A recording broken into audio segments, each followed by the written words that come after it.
აკო, დღეს რაღაცა უცნაურად მეჩვენები. რატო? რატო და მე მგონი მარცხენა ფეხზე ხარ ამდღარი დღეს. რა შემატყერო? რავი, რა ფასებს აწერ, ყველაფერი, რავი. არაფერი არ არის ისეთი ფასი, რომ რაღაცა ადამიანმა იფიქროს, რომ ნორმალური და რაღაც. ყველაფერი არის კაპიკის ფასები. რაგინო 60% 50 და 40%-ს ვაკეთებ ფასდაკლებას. რა არ მოგეწონა? ხო და ამდენს რო აკლებ მე, ბარემ ადექი და დაურიგე ხალხს ანაკეთ ფული გადაუხადე, რომ წაიღო. აი 320 ლარი ხო არა? ამას აკლდება ეხა 40%. ამ ჩანთას. 60% 50 და 40%. შენ რა არ მოგწონს? რა ვიცი, მე აკლდება, მაგრამ პროფიტი, დამატება, რაღაცა მოგება.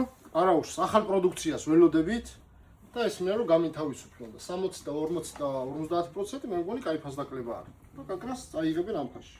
კი ბატონო, შენი საქმე შენც, ესე იგი კმაყოფილი მომხმარებლები უფრო დაგემატება.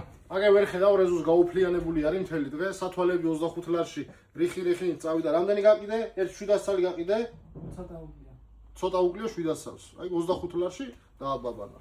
არ გიძნო. ხვალე ჩათების ის იქნება. ასე რომ 60, 50 და 40% იქნება მშვენიერი. კი ბატონო, დაველოდოთ მაშინ. 220 ლარიანი ჩანთა არის, ამასაც დააკლდება 40%. მშვენიერი. წარმატებები.